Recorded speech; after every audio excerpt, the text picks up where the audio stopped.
hari ini bersama saya, Ruth Juri. Hari ini saya akan mempresentasikan mengenai penelitian tesis saya yang berjudul Implementasi Persaudaraan di kalangan Pemuda GBI Identik Yogyakarta.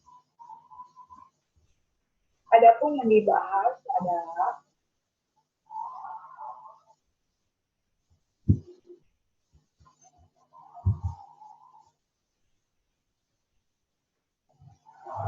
mengenai di bab 1, yaitu mengenai implementasi prinsip ini, yaitu prinsip kasih persaudaraan, merupakan topik yang merefleksikan upaya untuk mengidentifikasi kualitas respon jemaat muda tersebut terhadap prinsip-prinsip logika normatif kasih persaudaraan yang secara inheren melekat pada pengajaran Tuhan Yesus yang dicatat dalam Injil Yohanes 13 ayat 34 sampai 35 dan perancangan filsafat yang relevan sebagai solusi.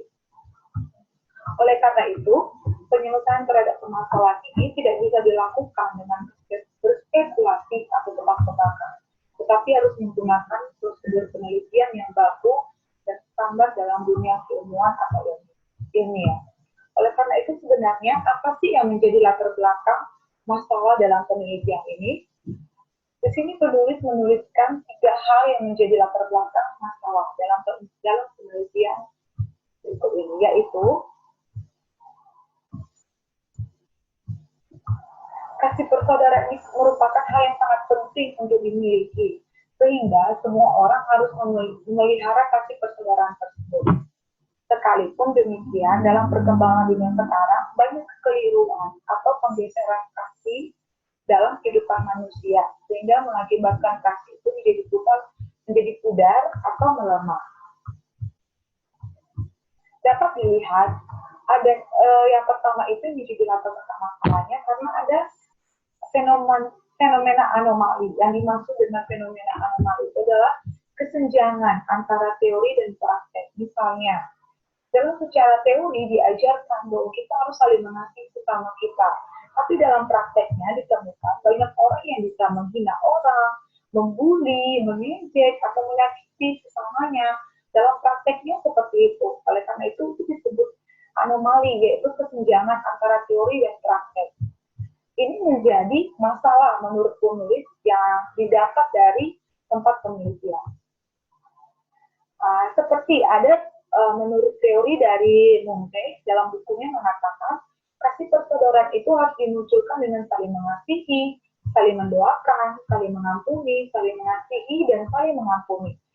Tetapi berbeda dari teori tersebut. Mengapa? Karena dalam prakteknya, kasih persaudaraan itu kurang sesuai dengan harapan yang idealnya. Malahan, di kalangan pemuda yang umumnya yang kita lihat, ada pembulian, ada kriminalitas seks, atau yang disebut dengan seks di luar nikah, bahkan ada terjadi seks bebas. Banyak juga anak-anak pemuda yang bisa mengejek, menghina temannya. Oleh karena itu bisa mengakibatkan pemuda juga akan mengalami rasa rendah diri untuk bertemu teman-temannya karena hal-hal itu terjadi dalam lingkungan pemuda. Dari karena rendah diri itu, maka mereka juga akan mengalami kemunduran secara motivasi untuk beribadah. Mereka akan takut untuk beribadah, mereka akan menjadi kurang termotivasi untuk datang ke gereja karena hal-hal yang terjadi di dalam lingkungan. Dan selain itu juga mengakibatkan kurangnya kesaktian antara pemuda karena mereka ada yang membuli, ada yang mengejek atau menyakiti temannya melalui perkataan atau tindakan. Oleh karena itu, dari secara organisasi pun mereka kan memiliki kurangnya kesaktian di gereja tersebut. Nah, hal-hal yang peneliti temukan ini itu bukan hanya sekedar peneliti menebak, tapi peneliti juga melakukan penelitian sebelumnya dengan cara melakukan fokus grup atau kelompok-kelompok kecil untuk bertanya kepada mereka sebenarnya apa yang mereka alami dengan temannya mereka, apa yang mereka alami dalam pergaulan mereka. Bisa di sini kita lihat ada beberapa orang yang penelitiannya yaitu Feli, Ika, Fitz, Sonya, Emi, dan lainnya. Kedua, yang jadi latar belakang masalah dalam penelitian ini adalah adanya kelangkaan, kalau bukan ketiadaan, referensi di situs pendidikan agama Kristen yang membahas implementasi kasih persaudaraan, serta belum terbentuknya model pelayanan yang mengenai hidup ini. Oleh sebab itu, karena adanya kelangkaan, maksudnya jarangnya mengenai judul ini dalam dibahas, khususnya dalam dunia pendidikan agama Kristen. Oleh karena itu, penulis memilih judul ini agar memberikan proses atau strategi PAK dalam melaksanakan kasih persaudaraan tersebut.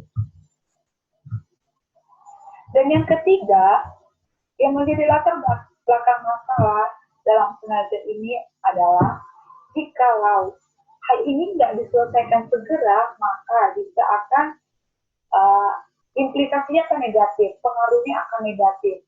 Contohnya, pemuda semakin mereka akan jauh dari kasih sebenarnya, mereka kurang akan hidup harmonis, akan mengalami kegagalan-kegagalan. Oleh karena itu, karena ini menurut peneliti adalah hal yang sangat penting untuk diselesaikan, jadi peneliti memilih judul ini dalam penelitiannya. Dan yang berikut adalah rumusan masalah. Yang pertama menjadi rumusan masalah dalam penulisan tesis ini adalah, pertama, apa prinsip-prinsip normatif PAK yang melekat dengan ajaran Yohanes mengenai kasih persaudaraan. Kedua, bagaimana kualitas implementasi kasih persaudaraan di kalangan pemuda GPI Distrik Yogyakarta terhadap ajaran Alkitabiah tentang prinsip-prinsip kasih persaudaraan. Dan ketiga, apa model PAK yang bisa efektif meningkatkan kualitas kasih persaudaraan. Yang berikutnya, tujuan dari penelitian ini adalah, yang pertama, menyingkapkan prinsip-prinsip Alkitabiah mengenai kasih persaudaraan menurut teologi Yohanes. Kedua, menemukan mutu pengimplementasian kasih persaudaraan menurut teologi Yohanes di kalangan pemuda GPI Distrik Yogyakarta. Dan yang ketiga, di sini saya menulisnya keempat. Ketiga, menemukan model PAK yang sesuai dalam mendidik pemuda agar bertumbuh dalam kasih persaudaraan. Yang berikutnya, fokus dalam penelitian ini adalah objek penelitiannya dilaksanakan di GBI Distrik Yogyakarta. Di sini kita bisa melihat alamatnya. Dan yang kedua, sampel dalam penelitian adalah pemuda yang ada di GBI Distrik Yogyakarta. Yang ketiga, penelitian ini berhubungan dengan implementasi kasih persaudaraan, yaitu dalam teologi Yohanes. Keempat, fokus kepada pengimplementasian nilai kasih persaudaraan. Dan yang menjadi manfaat penelitian adalah diharapkan dapat memberikan sumbangsi atau informasi tentang kasih persaudaraan berdasarkan teologi Yohanes, sehingga akan mempengaruhi mutu kasih persaudaraan terhadap sesama. Yang kedua, diharapkan dapat memberi sumbangsi atau informasi dalam bentuk penerapan untuk meningkatkan mutu kasih di kalangan pemuda. Dan yang ketiga, melalui penelitian ini diharapkan dapat dipakai dan digunakan dalam mengajar, baik di gereja maupun di sekolah, supaya menambah atau membuka suatu wawasan setiap orang dalam memahami dan mengerti prinsip kasih persaudaraan berdasarkan teologi. Yang berikutnya adalah metode penelitian. Adapun metode penelitian yang digunakan oleh peneliti adalah metode penelitian kualitatif. Metode penelitian kualitatif ini termasuk untuk memahami fenomena tentang apa yang dialami oleh subjek penelitian, misalnya perilaku, persepsi, motivasi, dan yang lain-lain. Yang berikutnya adalah jenis penelitiannya. Jenis penelitiannya adalah etnografi. Apakah etnografi itu? Etnografi itu adalah dapat diartikan sebagai penulisan tentang kelompok budaya. Atau menurut Bradley, ini mengenai mendalami tentang perilaku sebuah budaya atau seluruh kelompok sosial. Yang dimaksud budaya di sini adalah segala sesuatu yang berkaitan dengan perilaku manusia dan keyakinan. Termasuknya itu ada di bahasa, ritual, ekonomi, struktur politik, tahapan kehidupan, interaksi dan gaya komunikasi. Jadi, etnografi ini merupakan metodologi dalam studi deskriptif mengenai kebudayaan masyarakat. Jadi, dalam penelitian ini, peneliti akan mempelajari suatu kelompok kultural dengan latar belakang yang natural dalam suatu periode waktu tertentu.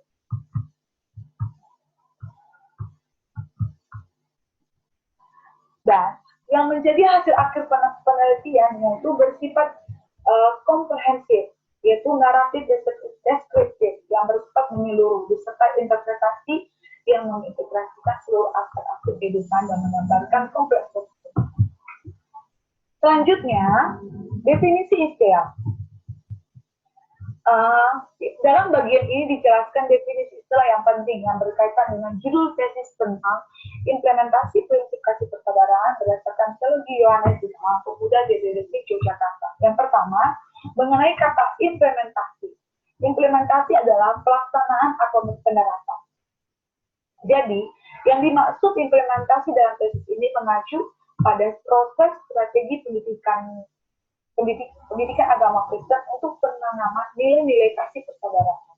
Kedua, kata prinsip adalah suatu pernyataan fundamental atau kebenaran umum maupun individual yang dijadikan oleh seseorang kelompok sebagai sebuah pedoman untuk berpikir atau bertindak. Jadi yang dimaksud prinsip dalam teks ini mengacu pada prinsip-prinsip dalam Yohanes 13 ayat 34 sampai 35. Tetapi juga tidak menutup dengan teks publik yang lain. Teks publik yang lain akan dikaitkan juga dengan Yohanes 13 ayat 34 sampai 35. Yang ketiga yaitu rasa kasih persaudaraan. Ini salah satu jenis kasih dalam mengasihi sama manusia. Jadi yang dimaksud kasih persaudaraan di sini mengacu pada saling mengasihi sama manusia dalam Yohanes 13 ayat 34 35.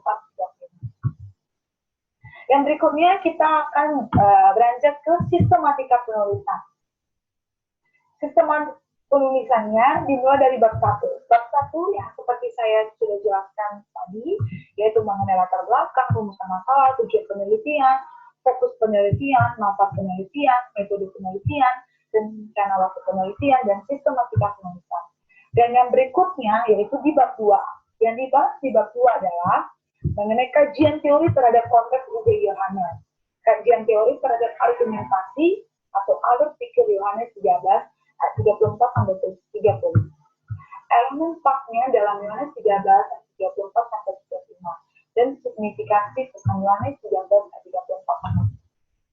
Dan di bab 3 akan membahas metodologi penelitian dan yang di bab 4 akan membahas hasil penelitian.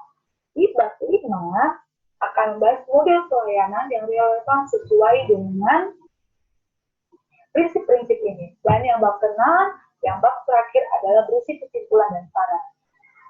Jadi, demikianlah uraian dalam bab ini. Hal-hal yang tadi sudah saya jelaskan merupakan acuan bagi saya dan pembaca juga untuk memahami ide atau konsep yang akan dituangkan dalam penulisan tesis. Yang berikutnya, mengenai kajian teori yang terdapat di bab 2.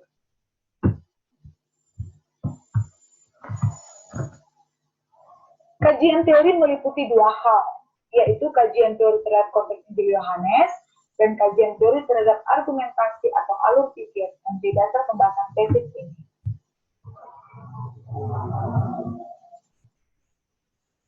Dan di konteks Injil Yohanes, saya menjelaskan mengenai penulis kitab dan saya juga menjelaskan mengenai tahun dan tempat penulisan kitab dan latar belakang penulisan kitab,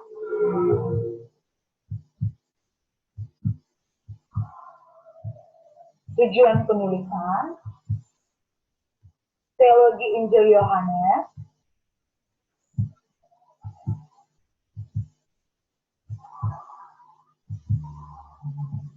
survei Injil Yohanes.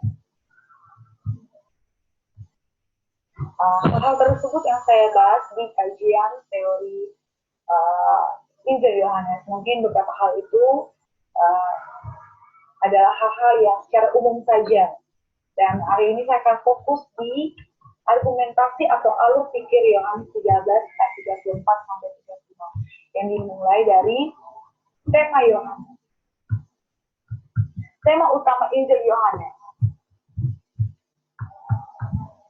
Yohanes menyatakan tujuan untuk tulisannya dalam pasal 20 ayat 31, yaitu supaya kamu percaya bahwa Yesuslah Mesias Anak Allah, dan supaya kamu oleh imanmu memperoleh hidup dalam namanya. Ini merupakan tema utama dalam Injil Yohanes. Ia menuliskan ini untuk meyakinkan orang yang tidak percaya untuk percaya kepada Tuhan Yesus Kristus dan diselamatkan. Kalau yang kedua, Yohanes menuliskan Injil Yohanes ini untuk menguatkan dasar iman supaya orang percaya dapat terus percaya kendati ada ajaran palsu, dan dengan demikian masuk dalam persekutuan penuh dengan Bapa dan Anak. Yang berikutnya mengenai tema Yohanes 13 ayat 34 sampai 35, yaitu dalam Yohanes 13 ayat 34 sampai 35, Yesus memberikan perintah baru kepada murid-muridnya agar mereka saling mengasihi. Ini dapat kita lihat di ayat yang 34. Ini adalah perintah tentang kasih persaudaraan yang merupakan tema utama perintah ini.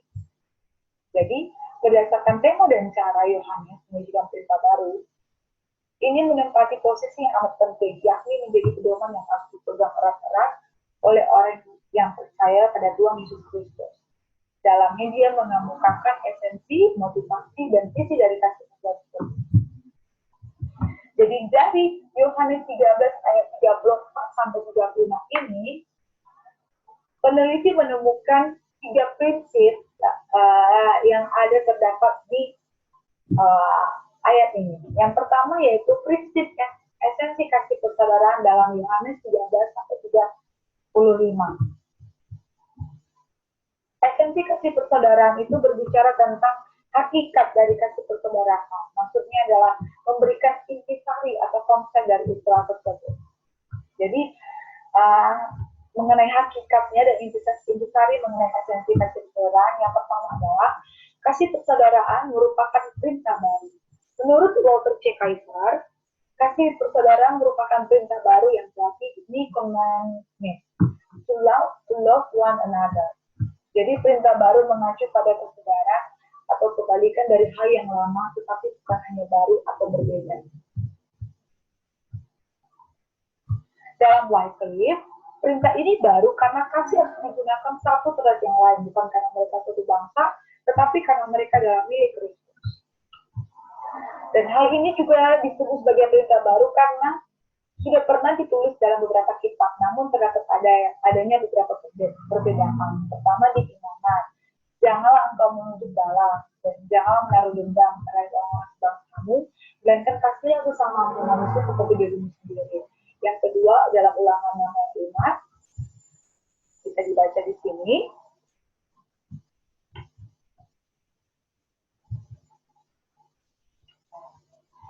Namun ada perbedaannya dalam kitab Imamat,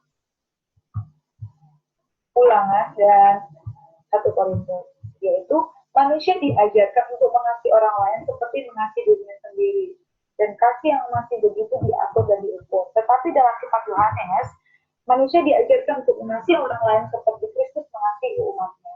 Hal inilah yang menjadikan kasih persaudaraan disebut perintah baru, karena mengasihi bukan dengan standar kasih yang diatur dan diukur, tetapi dengan standar tingkat kasih yang baru, yaitu dengan standar kasih Tuhan Yesus. Yang dimaksud dengan standar kasih Tuhan Yesus adalah mengasihi seperti Yesus. Dalam New King James Version, kita bisa lihat di berikut ini dikatakan, "A new commandment I give unto you, that you love one another as I have loved you, that you also love one another." Kalimat yang tertera di sini, you love one another as I have loved you, memiliki fungsi komparatif setara. Kata as adalah kata yang menunjukkan kesetaraan antara you love one another as I love you. Jadi, perintah yang diberikan Yesus kepada murid-muridnya adalah saling mengasihi sesamanya seperti Yesus mengasihi mereka. Konsep mengasihi dalam hal ini bukan dengan standar mengasihi seperti dirimu sendiri, tetapi dengan standar mengasihi seperti Yesus mengasihi umat.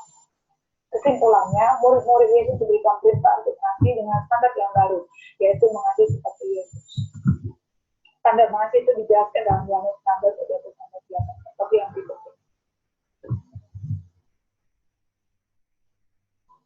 Jadi, standar tingkat kasih yang diperintahkan adalah kasih Tuhan Yesus. Ayat di atas menjelaskan, kasih Yesus adalah kasih yang memberikan nyawanya untuk sahabat-sahabatnya. Kita sudah mengenal jenis-jenis kasih dalam bahasa Yunani. Di antaranya itu mengenai agape, phileo, storge, dan eros.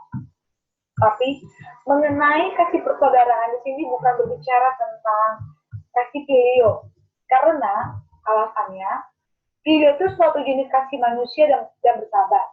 Seorang akan rela berkorban dan memberikan segala yang dipunyainya demi seorang yang mereka kasih. Namun, kasih ini lambat laun akan menjadi dingin bila orang yang dikasih itu mengecewakan atau mengkhianatinya. Rasa kasih ini akan hilang dan sangat mudah berubah menjadi kebencian. Kasih macam ini disebut dengan kasih yang bersyarat. Jadi, menurut saya, ini tidak berbicara tentang standar tingkat kasih, yaitu mengasihi seperti Yesus. Karena masih menggunakan dengan kasih yang bersyarat. Seperti yang kita tahu, kasih seperti Yesus adalah kasih yang tidak bersyarat. Dia mengasihi dalam segala keadaan tanpa memperdulikan balasan. Oleh karena itu, kasih persaudaraan di sini bukan berbicara mengenai kasih beliau, melainkan yaitu kasih agape. Kasih agape tidak bisa diterjemahkan sebagai satu perasaan atau perhatian.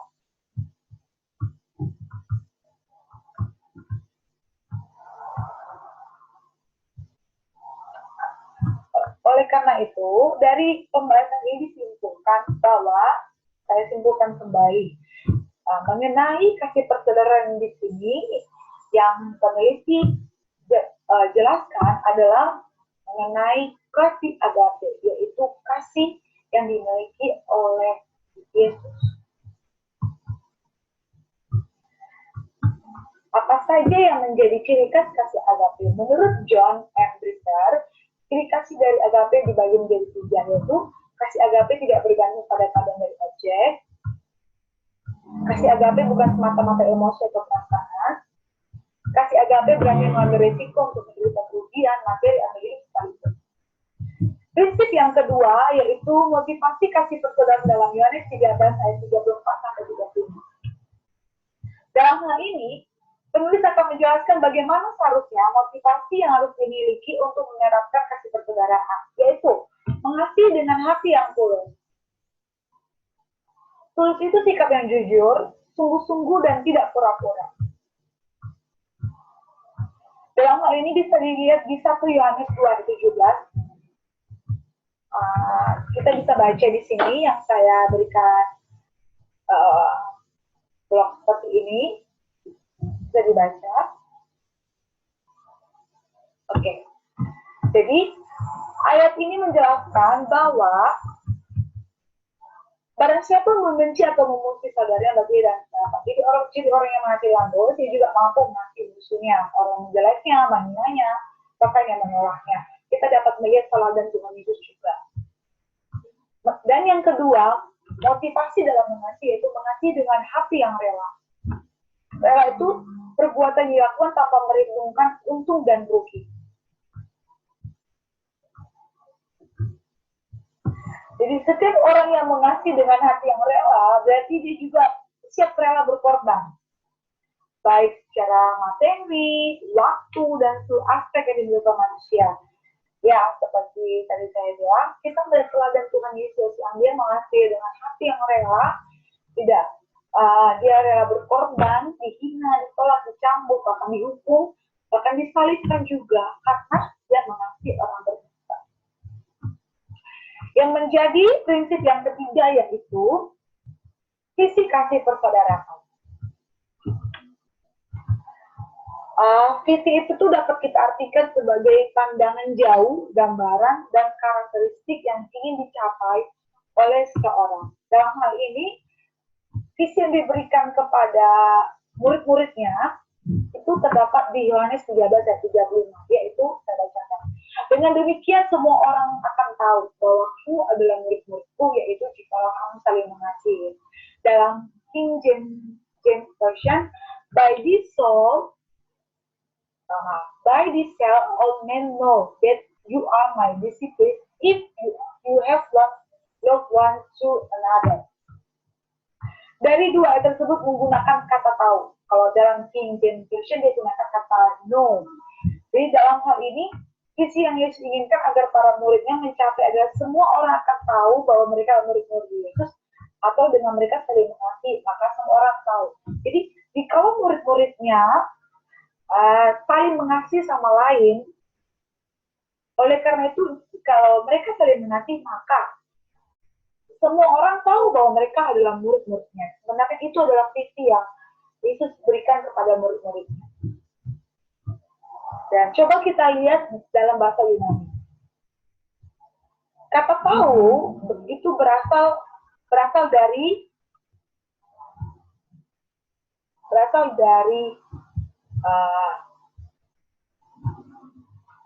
dari egineskan, atau akar katanya itu ginosto. Itu lebih tepat kalau dari bahasa Yunani-nya itu lebih tepat diterjemahkan dengan kata mengenal atau mengakui. Kalau tadi di bahasa Indonesia itu hanya menggunakan kata tahu, bahasa Inggrisnya juga know, tapi kalau kita melihat di terjemahan bahasa Yunani digunakan kata egineskan, itu lebih tepat diartikan sebagai kata mengenal atau mengakui. Jadi dalam hal ini, visi yang Yesus inginkan agar para guru mencapainya adalah agar semua orang mengenal dan mengakui. Mungkin saya lebih tepatnya menggunakan kata mengenal dan mengakui, bukan sekedar kata mengetahui saja, tapi mengenal dan mengakui bahwa mereka adalah murid Yesus. Kesimpulannya adalah visi kasih persaudaraan, yaitu agar semua orang mengetahui, mengenal dan mengakui bahwa mereka adalah murid, yaitu pengikut Yesus jika mereka saling mengasihi. Dalam hal ini juga peneliti akan menjelaskan mengenai elemen-elemen part, karena memang sebagai tujuan dalam penelitian ini untuk menemukan model part yang relevan. Oleh karena itu, peneliti juga membuat elemen-elemen part dalam Yohanes 13 ayat 24-35. Saya akan scrollnya dengan pelan-pelan. Nanti akan dibaca secara dengan perlahan juga. Dari elemen part ini ditemukan mengenai tujuan partnya, kebutuhan khusus murid, terus mengenai kurikulumnya, mengenai teori belajarnya, mengenai guru, mengenai metodologinya, mengenai prosedur pembelajaran, mengenai pengukuran, mengenai medianya, mengenai peraturan, mengenai teknologinya, mengenai komunikasi, mengenai apa lagi. Ini adalah tujuan partnya, yaitu tujuan partnya itu dibagi di tujuan intelektual, ada di tujuan moral, ada di tujuan eksistensial, ada di tujuan emosional, ada di tujuan spiritual, selanjutnya itu ada tujuan praktikal, ada tujuan vokasional, dan yang menjadi kebutuhan murid dari sini itu mereka membutuhkan harapan, mereka membutuhkan motivasi. Dan tadi ini dilihat, jadi murid-murid itu, tapi mereka tidak hanya memberikan tidak membutuhkan harapan dan motivasi, tapi di sini juga mereka kayak membutuhkan perintah. Maka oleh karena itu Yesus juga berikan perintah kepada mereka untuk mengimplementasikan prinsip itu adalah yang menjadi kurikulumnya. Dan itu dari sini kita bisa lihat tentang hal yang berikut seperti ini.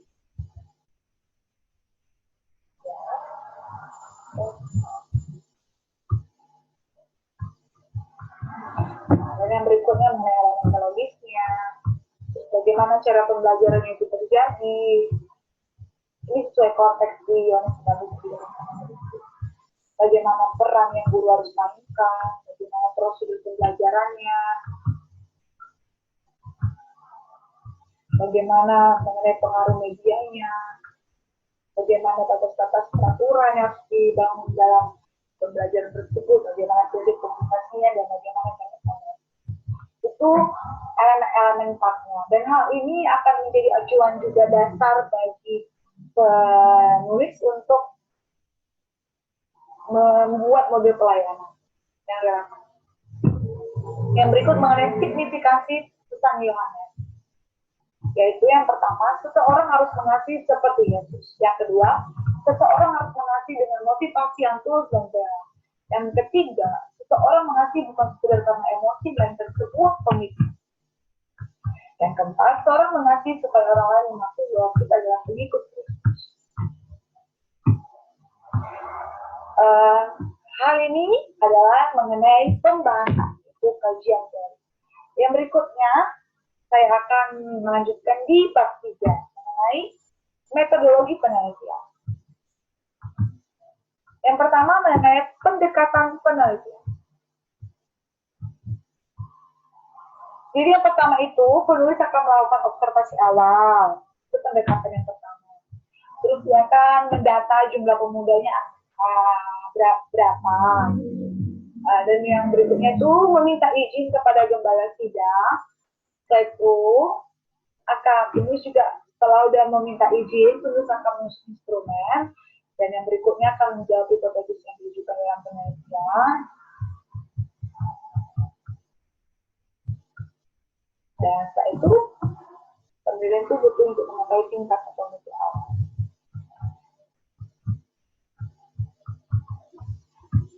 Dan yang berikutnya mengenai metode dan alasan menggunakan metode kualitas. Dalam penelitian itu bersifat deskriptif. Jadi untuk memperoleh datanya, peneliti menggunakan metode pengumpulan data seperti observasi, dokumen, interview, dan metode gabungan dari ketiganya yang bisa disebutkan data sirkulasi yang dipakai langsung di lokasi penelitian. Sumber data penelitian. Sumber datanya yang datanya adalah Pemuda GBI Desit di Yogyakarta. Teknik pengumpulannya yaitu observasi, wawancara, dan triangulasi. Teknik analisis datanya merupakan analisis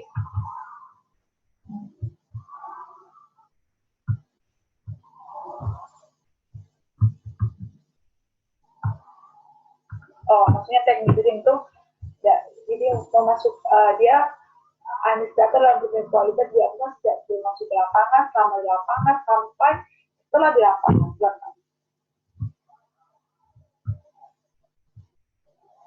Instrumen penelitian. Instrumen penelitiannya seperti ini.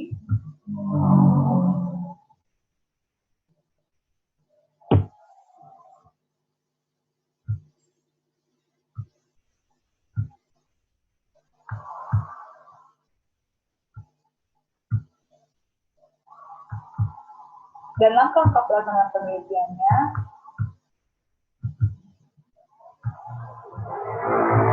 ini rencana pengujian pasang data,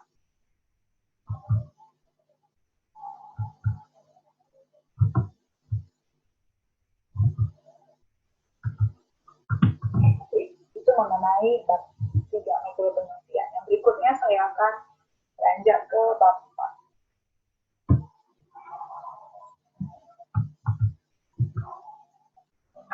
Jadi bagian ini akan menjadi hasil penelitian yang akan memaparkan pokok-pokok tentang implementasi kualitatif Pemuda GBI Desit Yogyakarta pada proses mengimplementasikan kategori prinsip Yohanes.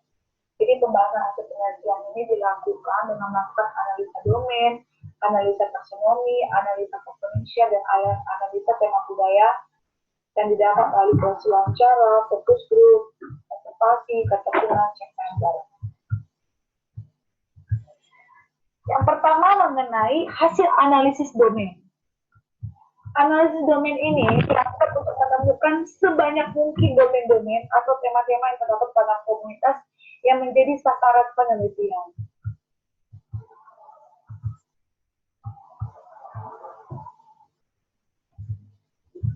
Jadi, tema-tema dalam konteks ini tema budayanya itu seperti prinsipnya esensi, kasih persaudaraan, motivasi kasih persaudaraan, dan visi kasih persaudaraan.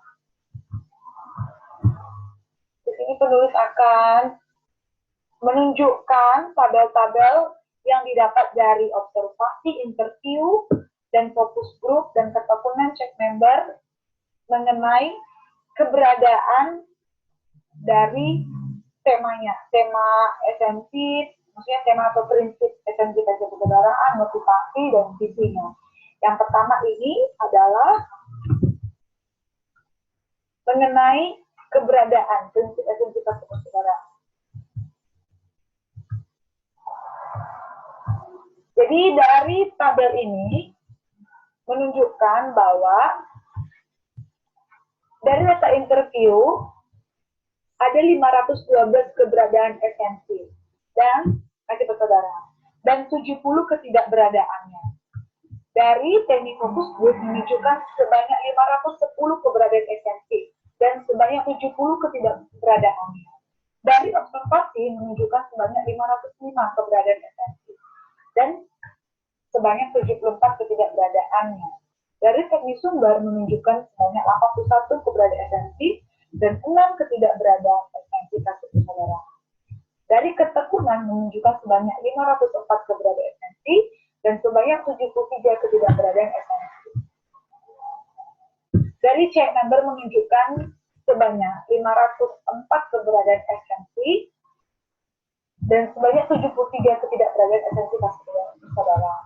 Jadi, dari beberapa teknik yang digunakan, hasil keseluruhan keberadaan analisis domain mengenai hasil keseluruhan keberadaan prinsip esensi kasih persaudaraan adalah sebanyak 2.616 mengenai keberadaan esensi kasih persaudaraan dan ketidakberadaannya sebanyak 366. Yang berikutnya adalah mengenai keberadaan prinsip motivasi kasih persaudaraan. Itu adalah tabel.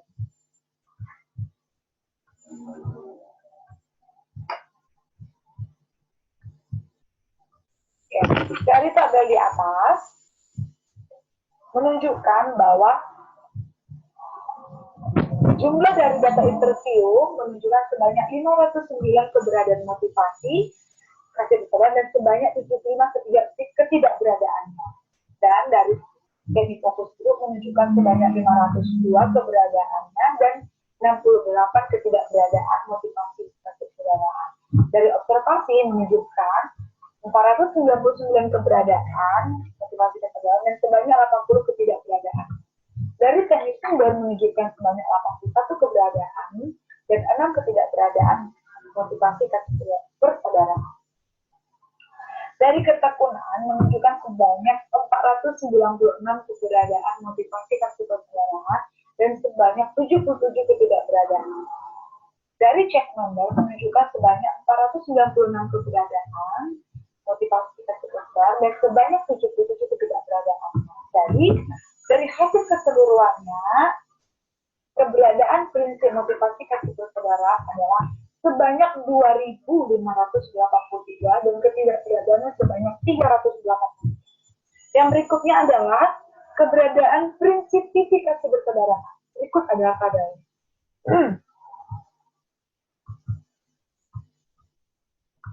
Nah, dari tabel di atas menunjukkan bahwa sebanyak 492 keberadaan visi kasih persaudaraan dan sebanyak 89 ketidakberadaan. 90 dari fokus grup, 488 keberadaan dan 32 ketidakberadaan. Dari observasi 477 keberadaan dan 101 ketidakberadaan. Dari segi sumber menunjukkan sebanyak 83 keberadaan visi kasih persaudaraan dan 5 ketidakberadaan. Dari ketekunan menunjukkan sebanyak 490 479 keberadaan di sekitar persaudaraan dan sebanyak 101 ketidakberadaan. Dari cek member menunjukkan sebanyak 479 keberadaan di sekitar persaudaraan. Hal tersebut mengenai tabel hasil analisis domain. Yang berikut adalah deskripsi analisis domain. Di sini penulis menggunakan pie chart, yaitu yang menunjukkan bahwa keberadaan domain esensi kasih persaudaraan di sini sebesar 36% yang atau sebesar 2.616 dan motivasi kasih persaudaraan sebesar 36% atau sebanyak 2.583 dan visi kasih persaudaraan sebesar 28% atau sebanyak 2.003. Demikianlah deskripsi mengenai analisis domain. Yang berikutnya adalah hasil analisis taksonomi. Pada tahap ini, peneliti berupaya memahami domain-domain tertentu sesuai fokus penelitian. Masing-masing domain dimulai dipahami secara mendalam. Berikut adalah upaya peneliti dalam memahami domain-domain tersebut yang dituangkan dalam kategori intelektual,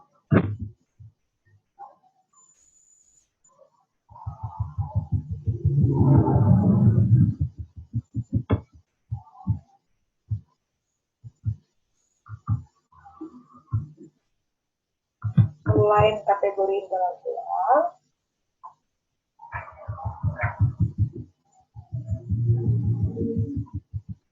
terus yang berikutnya kategori moral, eksistensial, emosional, spiritual, dan praktikal. Jadi terakhir vokasional. Jadi tabel yang kita lihat ini adalah merupakan upaya peneliti dalam memahami domain-domain yang sudah dijelaskan yang ada keberadaannya itu, dan itu dijelaskan dengan prinsip masing-masingnya. Jadi seperti beginilah keadaannya sampai di prinsip visi kasih persaudaraan. Saya akan scroll dengan lambat supaya bisa melihatnya. Ini mengenai deskripsinya juga, mengenai data-data yang masuk.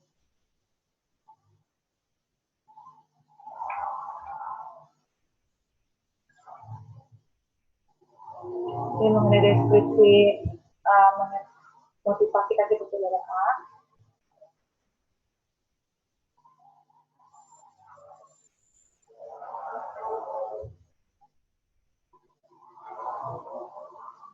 Dan deskripsi visi kasih persaudaraan. Hal tersebut mengenai hasil analisis taksonomi.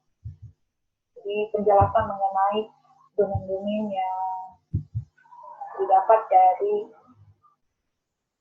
sumber data. Yang ketiga adalah hasil analisa komponensial. Analisa komponensial ini merupakan usaha untuk menemukan komponen-komponen dari setiap kategori dalam analisis taksonomi. Komponen ini ditemukan lewat studi teologis eksegesis, namun konten atau isi dari komponen ditemukan lewat studi empiris, yakni penggunaan metode kualitatif untuk mendapatkan data yang khusus, pengamatan dan interview. Beginilah tabel analisa komponensial.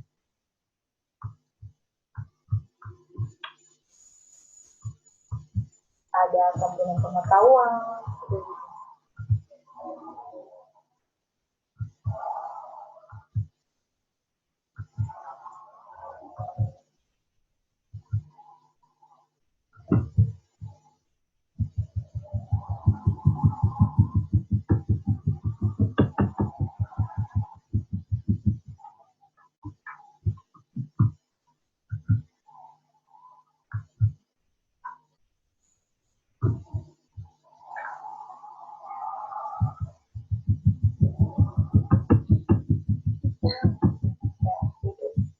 dan ini mengenai deskripsinya.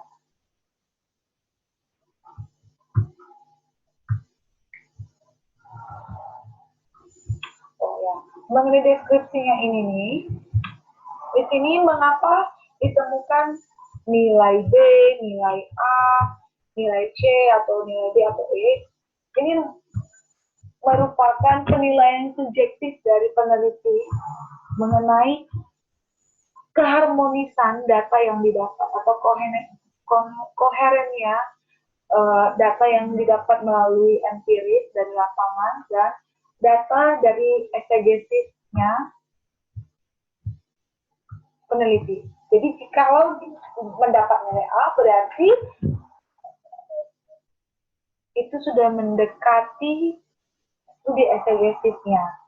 B berarti dia cenderung mendekati. C berarti antara ragu dan stabil. D berarti itu kurang mendekati atau bahasanya kurang keharmonisan. Dan yang kelima, sangat kurang harmonis atau sangat kurang mendekati dari studi eksegesis. Jadi di sini dapat dilihat ada nilai-nilai yang tertera di sini.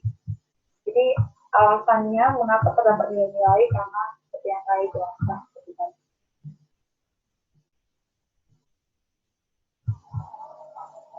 Saya akan scroll saja, saya tidak akan jelaskan satu persatu.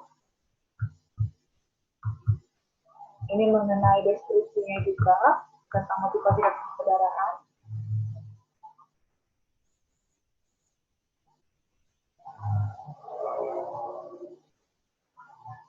Ini mengenai motivasi persaudaraan.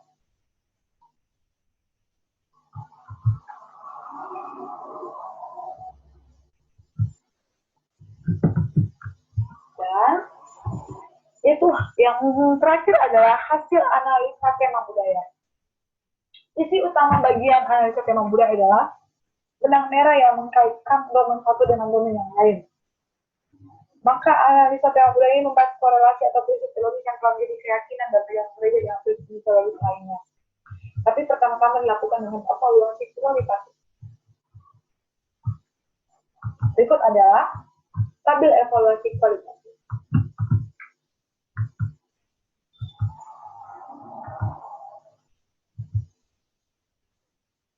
Oke. Jadi berdasarkan tabel yang sudah saya tunjukkan tadi, terdapat nilai implementasi kualitatif pemuda DBDC Yogyakarta. Hasil dari penelitian ini ditemukan bahwa yang pertama, nilai kualitatif implementasi pada prinsip esensifikasi persaudaraan diantaranya adalah nilai kualitatif intelektual yaitu mendapatkan nilai 4,2. Artinya pemuda cenderung memahami mengerti seperti Yesus. Nilai kualitatif moralnya ya mendapatkan nilai 4,7 ya. Artinya pemuda sangat memiliki kesadaran dan kerinduan untuk mengerti seperti Yesus. Nilai kualitatif eksistensialnya yaitu 4. Artinya pemuda cenderung menerima dan komitmen dalam mempraktekkan mengerti seperti Yesus. Nilai kualitatif emosional yaitu mendapatkan nilai 4,6. Artinya pemuda sangat memiliki perasaan yang positif, seperti senang dan bahagia dalam menerima prinsip esensi kasih persaudaraan. Nilai kualitatif spiritual mendapatkan nilai 4,5. Artinya pemuda sangat memiliki hubungan dan persekutuan pribadi dengan Tuhan. Nilai kualitatif praktikal mendapatkan nilai 3,5. Artinya pemuda ragu, belum stabil atau takut dalam mempraktikkan prinsip esensi kasih persaudaraan. Nilai kualitas vokasional mendapatkan nilai 3, artinya pemuda ragu, belum stabil atau takut dalam memberitakan prinsip esensi kasih persaudaraan, yaitu mengasihi seperti Yesus dengan perkataan, pelayanan, atau peneladan. Yang kedua, nilai kualitatif implementasi pada prinsip motivasi kasih persaudaraan. Nilai kualitatif intelektualnya mendapatkan nilai 4,2, artinya pemuda cenderung memahami, mengasihi dengan hati yang tulus dan rela. Nilai kualitatif moral yaitu 4,7, artinya pemuda sangat memiliki kesadaran dan kerinduan untuk mengasihi dengan hati yang tulus dan rela. Nilai kualitatif eksistensial yaitu mendapatkan nilai 4, artinya pemuda cenderung menerima dan komitmen dalam mempraktekkan mengasihi dengan hati yang tulus. Nilai kualitatif emosional mendapatkan nilai 4,3, nilai kualitatif praktikal mendapatkan nilai 3,5, nilai kualitatif vokasional mendapatkan nilai 3. Yang ketiga, nilai kualitatif implementasi pada prinsip fisik-fisik persaudaraan. Nilai kualitatif satunya mendapatkan 7,8, nilai kualitatif orang yang mendapatkan 4,5, nilai kualitatif eksistensial yang mendapatkan nilai 4, nilai kualitatif emosional yang mendapatkan nilai 4, nilai kualitatif spiritual yang mendapatkan 4,4, nilai kualitatif vertikal yang mendapatkan nilai 3,5, dan yang terakhir nilai proporsional yang mendapatkan nilai 3. Berdasarkan nilai kualitatif implementasi prinsip persaudaraan tersebut, maka dapat disimpulkan bahwa pada level intelektual, moral, eksistensial, emosional, dan spiritual menunjukkan implementasi prinsip-prinsip persaudaraan yang positif. Sedangkan pada level spiritual dan praktikal menunjukkan implementasi prinsip-prinsip persaudaraan yang kurang positif di kalangan pemuda GBD Yogyakarta. Oleh karena itu, melihat dari hasil penelitian ini, karena dia kurangnya berada di level spiritual dan praktikal, oleh karena itu penulis akan memberikan model pelayanan yang relevan berdasarkan elemen-elemen yang sudah dijelaskan di bab ini. Elemen model pelayanannya dijelaskan di bab ini sebagai berikut. Yaitu elemen tujuan pendidikannya. Tujuan PAK-nya secara praktikal adalah murid-murid memutuskan untuk mempraktekkan kebenaran firman Tuhan mengenai esensi kasih persaudaraan, motivasi persaudaraan, dan visi kasih persaudaraan. Dan tujuan secara vokasional yaitu murid-murid bisa menyadari dan memenuhi kewajiban dan tanggung jawabnya untuk mengajar, melayani, dan meneladani orang percaya lainnya dalam mempraktekkan kebenaran mengenai esensi, motivasi, dan visi kasih persaudaraan. Yang kedua adalah elemen murid. Murid di sini membutuhkan motivasi, sarana dalam mempraktikkan prinsip-prinsip kasih persaudaraan dan pelatihan agar memiliki kepercayaan diri dan keterampilan dalam berbahasa. Dan elemen kurikulum yaitu pertama, pokok-pokok yang akan diajar adalah mengenai prinsip-prinsip kasih persaudaraan dalam Undang-Undang 13 yang kedua, bentuk-bentuk kewajiban dalam mengimplementasi prinsip persaudaraan. Yang ketiga, komitmen dalam mengimplementasikan prinsip persaudaraan.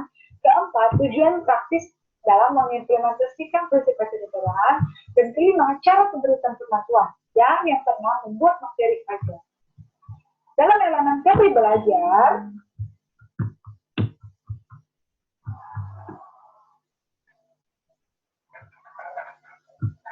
jadi di sini diharapkan murid menjadi meningkat, memiliki motivasi yang benar dalam mengasihi dalam memperkenalkan dirinya sebagai murid Yesus. Dari elemen guru, peran yang harus dimiliki guru dalam model pelayanan ini sebagai pembimbing, sebagai pelatih, sebagai fasilitator juga. Dari elemen metodologi, tahapan-tahapannya adalah mengadakan kelas pembelajaran sekali dalam seminggu. Kedua, mengadakan kegiatan pelayanan masyarakat sekali dalam sebulan. Ketiga, memberikan kesempatan untuk melayani dalam penyampaian firman Tuhan dalam kelompok-kelompok kecil. Dari elemen teknologinya akan menggunakan media pembelajaran buku ajar, LCD proyektor, dan PowerPoint. Dari elemen komunikasi bersifat dekat dan terbuka karena guru akan mengajar secara langsung kepada para murid. Dari elemen aturannya adalah murid diwajibkan mengikuti kelas. Jika ada halangan, maka hanya diberikan minimal 3 kali izin dan memberikan pemberitahuan dan wajib menyerahkan tugas.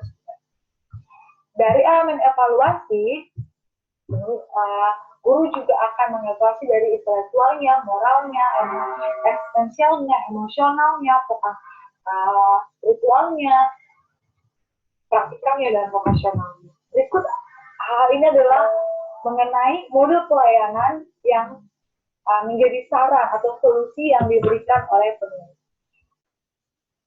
Dan yang terakhir adalah penutup, yaitu kesimpulan dan saran.